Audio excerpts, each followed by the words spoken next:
Hello बच्चों, कैसे हैं आप। स्वागत है आपका डिपार्टमेंट ऑफ एजुकेशन की इस 25 अगस्त यानी कि 25 अगस्त की वर्कशीट में। ये वर्कशीट क्लास 9th के बच्चों के लिए है और इसका नंबर 22 यानी कि 22 है। जैसा कि आपको पता ही है, इंग्लिश और एसएसटी की वर्कशीट हम इंग्लिश हिंदी मीडियम दोनों में एक ही वर्कशीट करते हैं। पहले हमें इंग्लिश दे रखा है, पहले हम इंग्लिश करेंगे जो कि दोनों में कॉमन है। फिर हिंदी मीडियम की वर्कशीट करेंगे, पहले एसएसटी की वर्कशीट करेंगे इंग्लिश मीडियम में और उसके बाद करेंगे हिंदी मीडियम में। तो चलिए टाइम ना वेस्ट करते हुए इसको शुरू करते हैं। हमारे पास कॉम्प्रीहेंशन पैसेज दे रखा है रिकैप्चुलेशन। सो बेटा, रिकैप्चुलेशन का मतलब होता है रिविज़न। अभी तक हमने जितनी पोएम पढ़ी हैं, जितने चैप्टर पढ़े हैं, उसी का रिकैप्चुलेशन आज हम करने वाले हैं, उसी की रिवीजन हम करने वाले हैं। तो हमारे पास यहाँ पे दो पिक्चर्स दे रखी हैं, एक पिक्चर नंबर 1 है और एक पिक्चर नंबर 2 है। पिक्चर नंबर 1 में हम देख पा रहे हैं, हमने चैप्टर किया था साउंड ऑफ म्यूज़िक, उसी में से एक चैप्टर जो एवलिन ग्लेनी थी हमने पढ़ा था। सुन नहीं सकती थी लेकिन तब भी वो म्यूज़िकल इंस्ट्रूमेंट बजाती थी एंड बहुत अच्छे से बजाती थी उसको।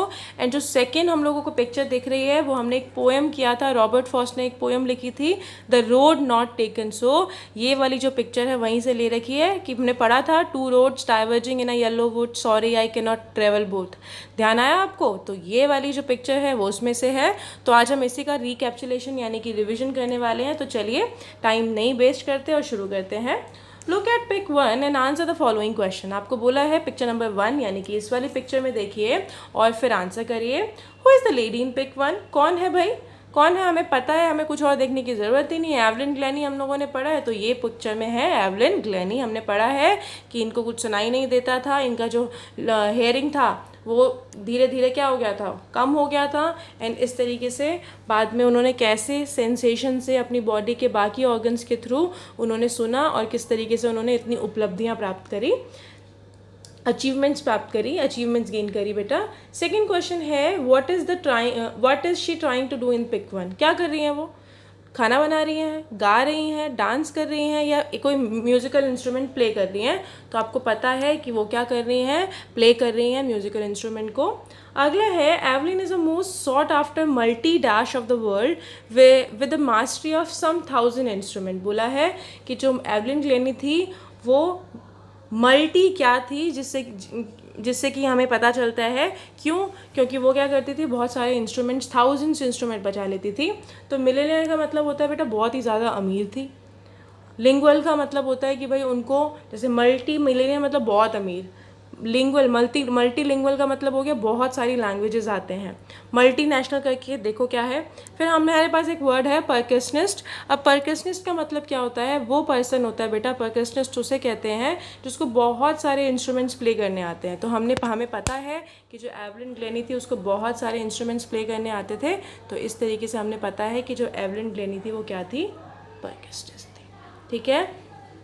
She is in dash to a millions of people who get dash by her mood determination. क्या है वो? बहुत सारे लोगों के लिए हैप्पीनेस है, इंस्पिरेशन है, मोटिवेशन है। क्या है?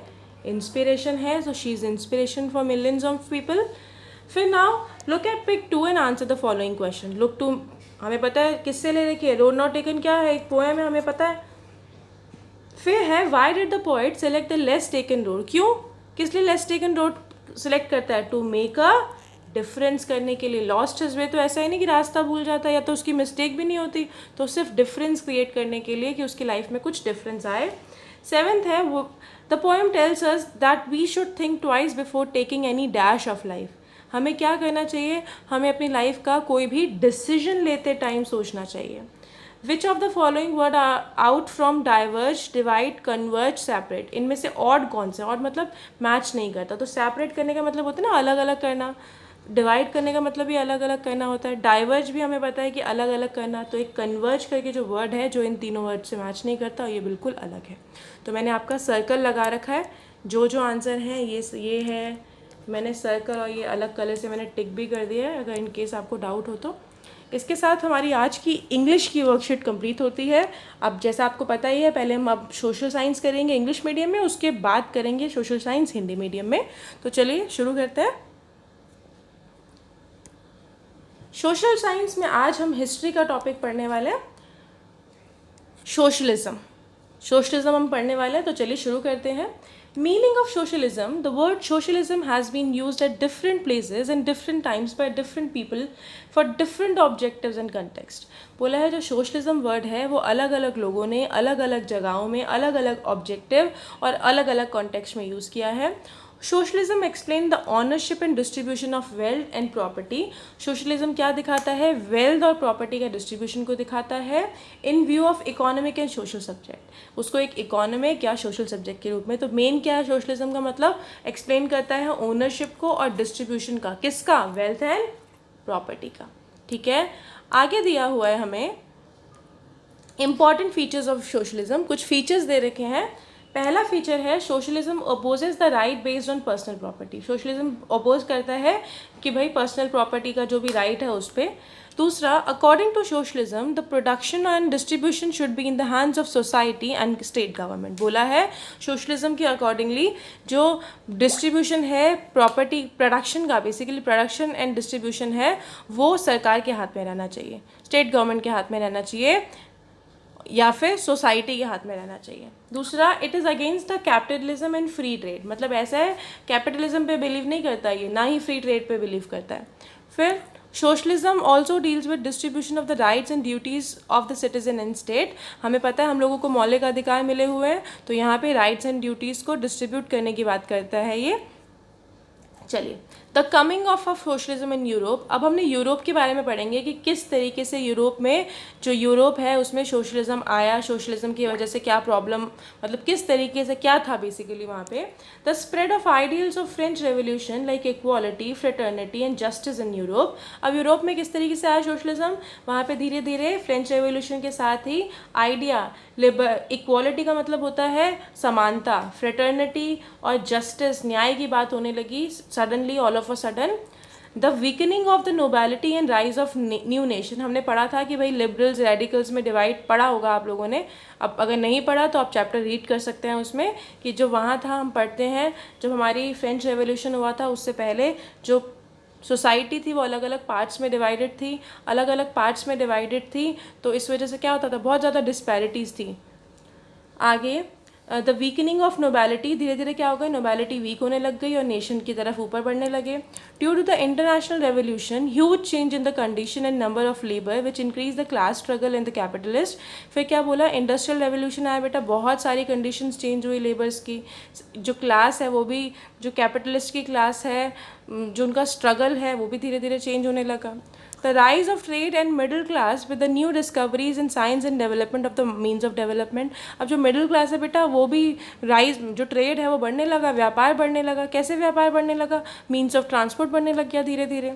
लास्ट है the effort of the socialist like Karl Marx, Friedrich Hegel. बेटा कुछ लोग थे, उनके सोशल एफर्ट्स की वजह से भी ये चीज़ पॉसिबल हो पाई. The changing conditions in Europe. क्या क्या चेंजिंग कंडीशंस थी? सबसे पहला है कंजर्वेटिव्स. कंजर्वेटिव्स का क्या था बेटा, यूरोप की जो थी वो 3 पार्ट्स में डिवाइडेड थी, कंजर्वेटिव्स, रेडिकल्स एंड लिबरल्स. तो कंजर्वेटिव्स थे क्या बेटा, they were in favour of old ruling system, monarchy and federal political system. उनके कंजर्वेटिव्स के हिसाब से जो पुराना सिस्टम था बढ़िया चल रहा था. मोनार्की मैंने पढ़ा था पिछले वर्कशीट में, मोनार्की का मतलब होता है राजा का शासन. उनके हिसाब से बढ़िया चल रहा था राजा का शासन. फेडरल पॉलिटिकल सिस्टम बिल्कुल बढ़िया था. फिर रेडिकल्स थे. रेडिकल्स चाहते थे कि गवर्नमेंट बेस्ड सिस्टम हो on majority of country's population. They oppose the privileges of all types पर against the concentration of property in the hands of few. Radicals के हिसाब से भाई ऐसा है, ऐसे मेजॉरिटी बेस्ड करना ही होना चाहिए. अब जो लोग कम होंगे, माइनॉरिटी में रहेगी, तो उनकी सरकार तो कभी बनेगी ही नहीं. और उन्होंने बोला कि भाई ऐसा है, बेफालतू की प्रिविलेज नहीं मिलने चाहिए लोगों को. और उन्होंने बोला कि ऐसा है जो प्रॉपर्टी है वो कुछ लोगों के हाथ में रहे, ये तो गलत चीज़ है, इक्वलिटी होनी चाहिए. लिबरल्स का क्या मानना था, they oppose the uncondition power of dynastic rulers. उन्होंने बोला कि भाई जो रूलर्स के पास इतनी सारी पावर्स होती है ना, ये गलत है भाई.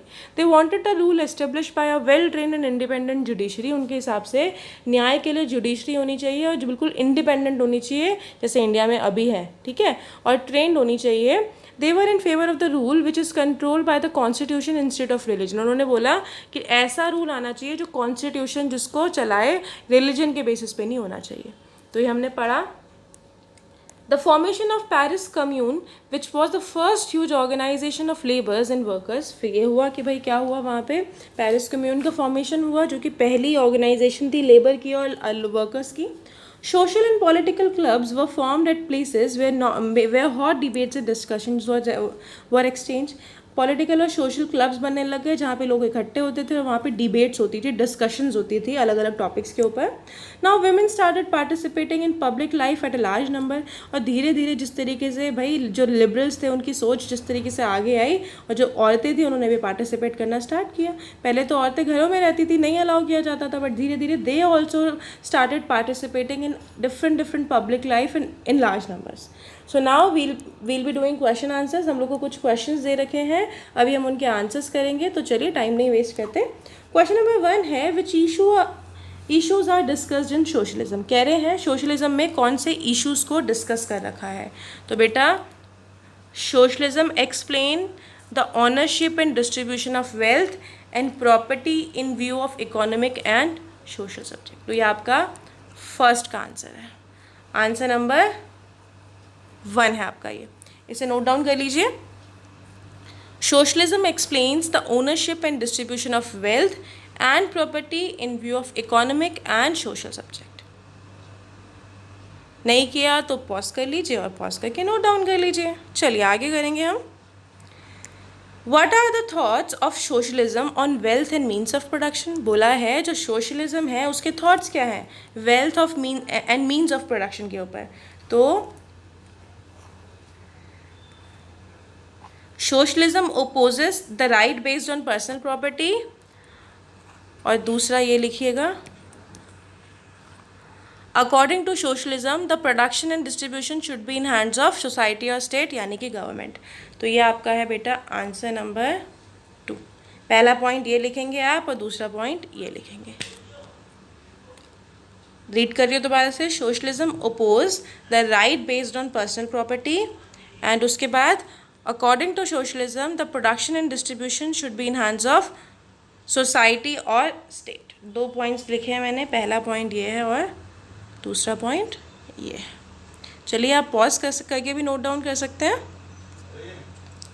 विच circumstances spread the pro socialism thought in Europe.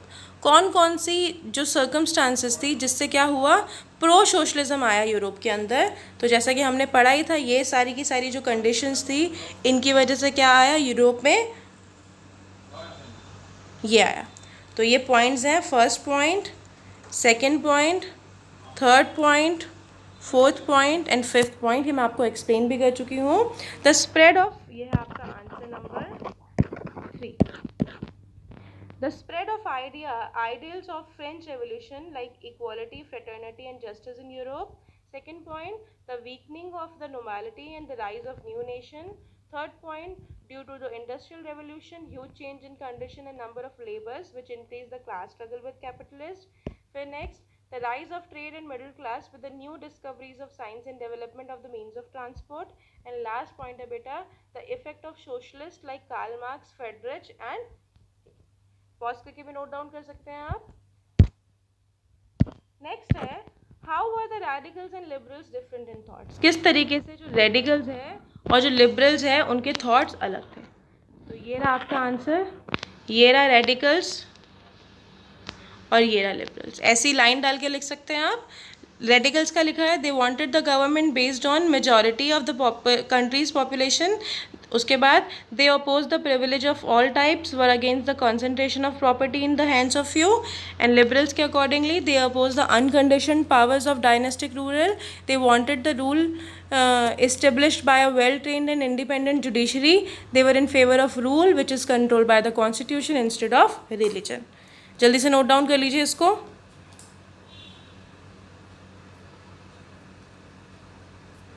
नहीं किया नोट डाउन तो इसको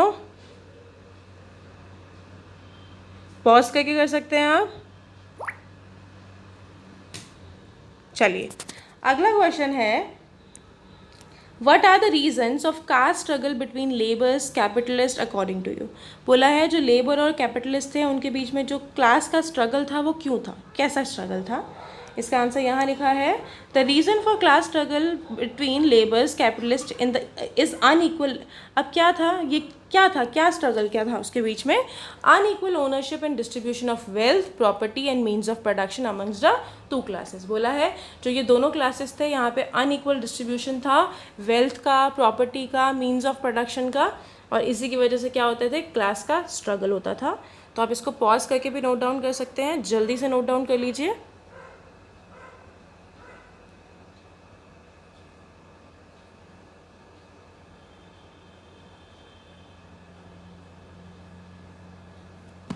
चलिए, तो इंग्लिश मीडियम की वर्कशीट आज हमारी यहीं पे ख़त्म होती है।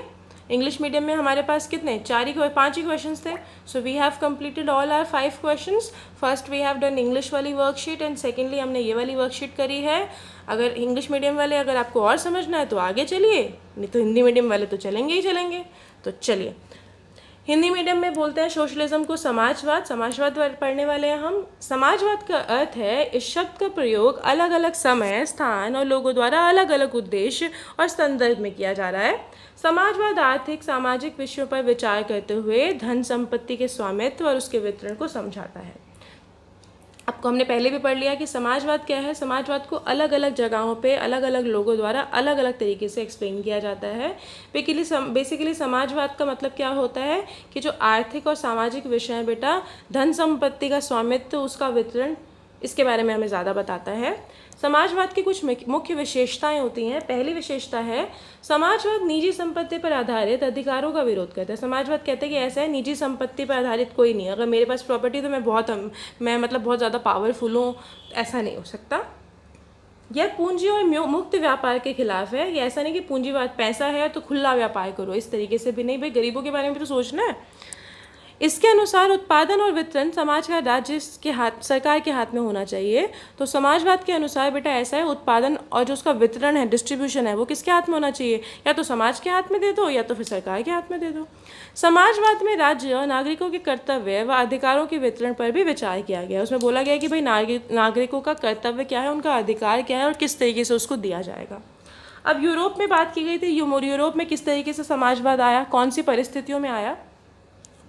फ्रांसीसी क्रांति से समानता, प्रभुत्व यानी कि भाईचारा, न्याय जैसे विचारों का पूरे यूरोप पर फैलना। बेटा जब आपको पता है फ्रांस की क्रांति हुई थी तो लोगों के अंदर एक बंधुत्व, समाजवाद, इस तरह की भावना उजड़ने लगी थी। सामंतवाद पर कमज़ोर होना और नए राष्ट्रों के उदय की भावना। धीरे धीरे जो राजा का शासन था वो ख़त्म होते जा रहा था और नए नए राज्य का उदय हो रहा था। औद्योगिक क्रांति के कारण मजदूरों की संख्या और अवस्था में भारी बदलाव के साथ पूंजीपतियों के साथ अब क्या हुआ, वर्ग संघर्ष बढ़ना।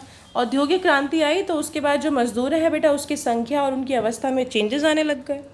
विज्ञान की नवीन खोजों और यातायात के साधनों में विकास के साथ व्यापार और मध्यम वर्ग का तेजी से उदय हुआ।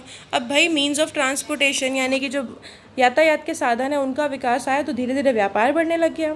और फिर हमारे बहुत अच्छे अच्छे समाजशास्त्री भी थे, जैसे Karl Marx, Friedrich Engels, Hegel, ये कुछ समाजशास्त्री थे। इसकी वजह से भी लोगों पे प्रभाव पड़ा।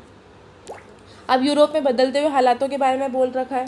सबसे पहले लिखा हुआ है पुरातनवाद यानी कि कंजर्वेटिव। जो कंजर्वेटिव थे बेटा, उनका क्या मानना था, जो पुराने शासन तंत्र यानी कि राजतंत्र और समाजबंदी राजनीतिक व्यवस्था के समर्थक थे, उनको कहा गया था भाई वो पुरातनवादी थे। फिर रेडिकल थे हमारे, आबादी में बहुमत के आधार पर शासन चाहते थे, सभी प्रकार के विशेषाधिकारों के खिलाफ थे, संपत्ति केवल कुछ लोगों के पास ही रही, उसका भी वो विरोध करते थे। फिर हमारे पास उदारवादी यानी कि लिबरल लोग आए। उन्होंने बोला कि भाई ऐसा है, वंश के आधार पर जो शासक होती है उनकी जो अनियंत्रित सत्ता है उसके विरोधी थे, भाई ऐसा नहीं होना चाहिए। न्यायपालिका द्वारा स्थापित कानून से शासन व्यवस्था चाहते थे, जैसे अभी हमारे पास है, अभी भी तो हमारे पास न्यायपालिका है, तो इस तरह का शासन चाहते थे। शासन धर्म के स्थान पर संविधान द्वारा नियंत्रित कर, ऐसा जो वो चाहते थे कि ऐसा धर्म के हिसाब से नहीं होना चाहिए, संविधान के हिसाब से हमारा है। पेरिस कम्यून का गठन, जो कि मजदूर कामगारों का प्रथम वैशाल संगठन था, इस तरीके से। अलग अलग जगह सामाजिक और राजनीतिक क्लबों का निर्माण हुआ बेटा, जिससे गर्मा गर्म बहसें हुआ करती थी। महिलाएं अब सार्वजनिक जीवन में बड़ी संख्या में आने लगी, मतलब अब धीरे धीरे ऐसे, पहले महिलाएं घरों की चार दीवारियों के अंदर तक ही सीमित रहती थी, लेकिन अब क्या हुआ, उन्होंने सामाजिक जीवन में भी भाग लेना शुरू कर दिया। अब भाग लेना शुरू कर दिया तो बहुत सारे चेंजेस अपने आप ही आ गए। आगे बात करते हैं बेटा, अब हमारे पास कुछ क्वेश्चंस हैं, हम उन क्वेश्चंस के आंसर करेंगे। समाजवाद में किन बातों पर विचार किया जाता है? तो आपको पता है समाजवाद में किन बातों पर विचार किया जाता है। समाजवाद आर्थिक सामाजिक विषयों पर विचार करते हुए धन संपत्ति के स्वामित्व और उनके वितरण को समझाता है। तो ये आपका क्वेश्चन नंबर 1 का आंसर है, आंसर नंबर 1 है आपका। पॉज करके नोट डाउन कर सकते हैं आप। अगला क्वेश्चन है, समाजवाद धन और उत्पादन के साधनों पर क्या विचार प्रकट करता है? फर्स्ट का आंसर है, ठीक है। तो हमें पता है 2 पॉइंट है बेटा इस वाले क्वेश्चन के। समाजवाद निजी संपत्ति पर आधारित अधिकारों का विरोध करता है। दूसरा पॉइंट, इसके अनुसार उत्पादन और वितरण समाज या राज्य के हाथ में होना चाहिए। तो ये है आपका आंसर नंबर 2। पॉज करके नोट डाउन कर सकते हैं आप।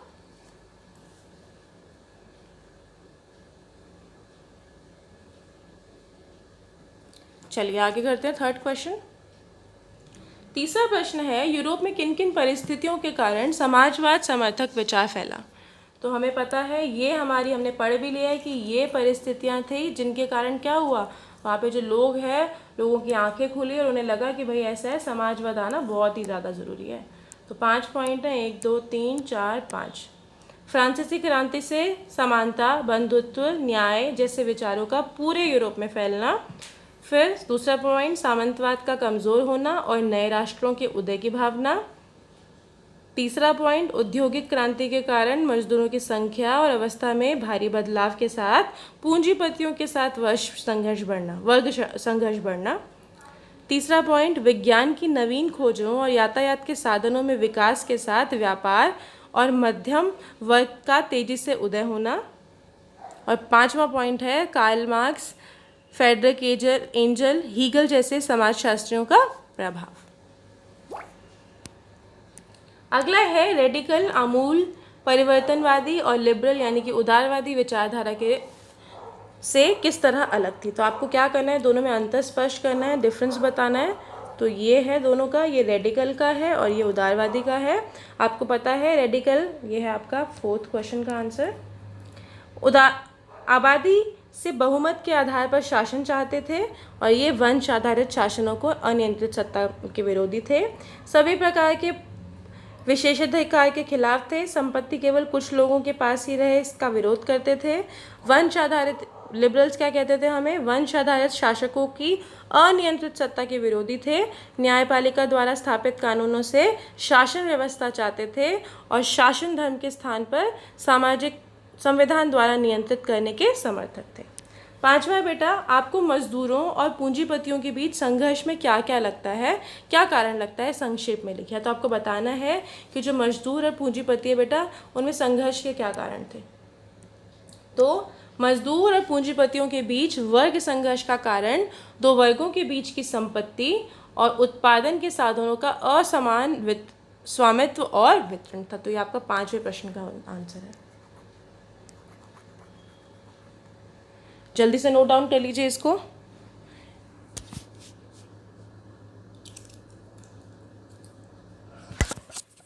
पॉज करके भी नोट डाउन कर सकते हैं। तो इस तरीके से हमने आज की वर्कशीट के 5 प्रश्न कर लिए हैं। आई होप आपको सब अच्छे से समझ में आया होगा। अगर आपको 5th क्वेश्चन में कुछ और पॉइंट ऐड करना है तो आप कर सकते हैं। अगर आपका कोई डाउट है तो आप नीचे कमेंट कर सकते हैं। अब हम कल मिलेंगे कल की वर्कशीट के साथ। तब तक के लिए स्टे हेल्दी, स्टे सेफ।